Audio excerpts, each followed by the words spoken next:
అక్రమార్జన కోసం. చూడండి, నాగావళి నదిలో ఈ ప్రొక్లైనర్లు చూడండి, 6 ప్రొక్లైనర్లు నదిలో దించి ఉన్నాయండి. ఎంత బరి తెగింపండి ఇది. శాండ్ పాలసీ ప్రకారం ఏం చేయాలి? అస్సలు మెషినరీ అనేది నదిలో దిగడానికి వీలు లేదండి. మనుషుల ద్వారా ట్రాక్టర్లకు లోడ్ చేసి ఆ ట్రాక్టర్లు తీసుకొచ్చి యార్డ్లో ఇసుక ఫిల్ చేసి ఆ యార్డ్లో నుండి లారీలు ఫిల్ చేయాలన్నమాట. ఇది యాక్చువల్గా ఉండే పాలసీ. ఇదంతా ఎవరి కన్సర్న్ లో జరగాలి? మైన్స్ డిపార్ట్మెంట్ వాళ్ళు, నెక్స్ట్ ఒక విఆర్ఓ అక్కడ ఉండాలి, ఒక సచివాలయం ఎంప్లాయీ ఉండాలి, ఒక పోలీస్ డిపార్ట్మెంట్ చెందిన వ్యక్తి ఉండాలి, సీసీ కెమెరాలు అమర్చాలి అక్కడ. నెక్స్ట్ మార్నింగ్ 9 నుండి సాయంత్రం 6 వరకే జరగాలి. కానీ ఇప్పుడు ఏం చేస్తున్నారండి? ప్రొక్లైనర్లను తీసుకెళ్లి నదిలో దించేస్తారు. రాత్రి వేళల్లో మైనింగ్ చేస్తున్నారు. అసలు మిడిల్ మ్యాన్ కి, బ్రోకర్లకు ఏం పని అండి అక్కడ? వాళ్ళ ద్వారా ఈ రోజు ఏంటంటే మైనింగ్ జరిపిస్తున్నారు కోన రవికుమార్ ఆయన. మా నియోజకవర్గంలో రోజు మినిమం ₹1 కోటి నుండి ₹1,20,00,000 అక్రమార్జన అనేది టీడీపీ నాయకులు ఈ రోజు చేస్తున్నారు. ఇది వాస్తవం. ఎందుకు ఒక రీచ్ కాదు అది. Purushottapuram 1 and 2, next Chevakulapeta, next Muddadipeta, Totada, Boddepalli, Singuru, Nellimetta, ఇన్ని రీచ్లు.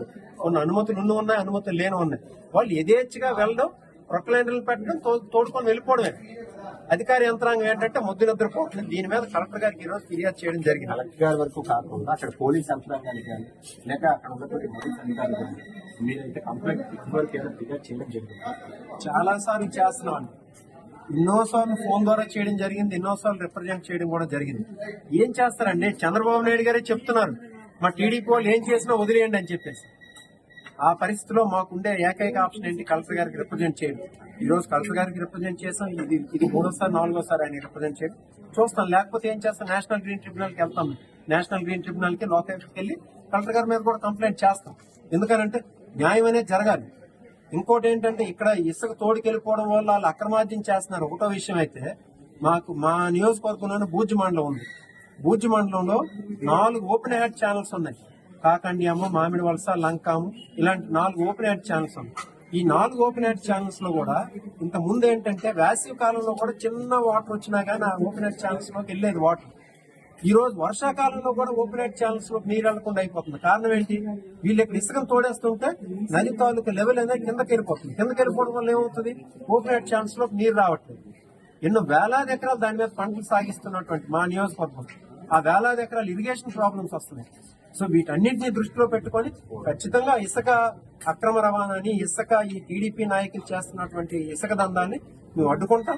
కలెక్టర్ గారికి రిప్రజెంట్ చేస్తాం, ఎస్పీ గారికి చెప్తాం, లేకపోతే నేషనల్ గ్రీన్ ట్రిబ్యునల్కి వెళ్తాం, లోకాయుక్తకి వెళ్తాం, చూస్తాం ఎంతవరకు చేయగలం. కోర్టులకు వెళ్తాం. వీళ్ళన్నిటికీ అతీతులైతే అది చేసుకుంటాం. మరి ఏం చేస్తాం? ఈ రోజైతే మాత్రం మాకు సంతృప్తికరంగానే డీడీ మైన్స్ గారిని కూడా పిలిచి గట్టిగా మందలించడం జరిగింది. వెళ్ళి మీరు అక్కడ కూర్చొని చేయించండి, అంతేగాని మీరు ఏమైనా వైలేట్ చేస్తే మాత్రం మీకు కఠినమైన చర్యలు మేమే తీసుకుంటామని చెప్పేసి మా ఎదురుగా వారించడం అనేది జరిగింది. అది ఒక రకంగా సంతృప్తి. కానీ చూద్దాం, ఒత్తిడిలో వస్తే ఏం చేస్తారు వాళ్ళు. అందుకు ఎంతవరకు దీన్ని సఫలీకృతం చేస్తారో చూద్దాం. ఇంకా రెండో సమస్య ఒకటి ఉంది నేను తీసుకొచ్చింది. పొందూరు మండలం కానేం అనే ఒక పంచాయతీ ఉంది. ఆ పంచాయతీలో చూడండి, ఇది ఒక రోడ్డు ఉంది. ఈ రోడ్డు వాళ్ళు ఎవరది? ఒక రియల్ ఎస్టేట్ వెంచర్, 20 ఎకరాలు ఉండే రియల్ ఎస్టేట్ వెంచర్ చేసుకున్నటువంటి రోడ్డు.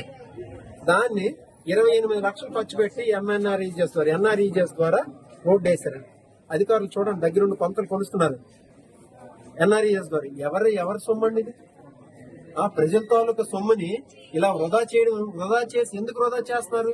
రియల్ ఎస్టేట్ వెంచర్ వాళ్ళతో వీళ్ళకు ఉన్నటువంటి ఆలోచన.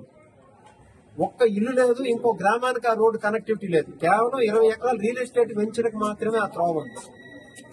దాన్ని ఈరోజు ఖర్చు పెట్టి చేస్తారనేది ఎంత బరి తెగింపు. ప్రజలందరికీ తెలియజేయాలి. కలెక్టర్ గారికి కూడా దీని మీద విన్నపించడం జరిగింది.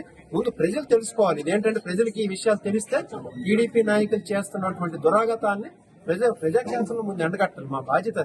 అందుకు తీసుకొచ్చి ఈ రోజు కలెక్టర్ గారికి రిప్రజెంట్ చేయడం జరిగింది. చూశారు కదా, ప్రజల కోసం పోరాటం చేస్తున్నటువంటి చింతాడ రవికుమార్ అయితే అక్కడ ఉన్నటువంటి ప్రతి సమస్యను కూడా ప్రజలకు తెలియజేయడం కోసము, అదే విధంగా వారి యొక్క సమస్యలను తీర్చే విధంగా ఆయన చేస్తున్నటువంటి కృషి ఈ రోజు ఎంతవరకు ఫలిస్తుందో వేచి చూద్దాం.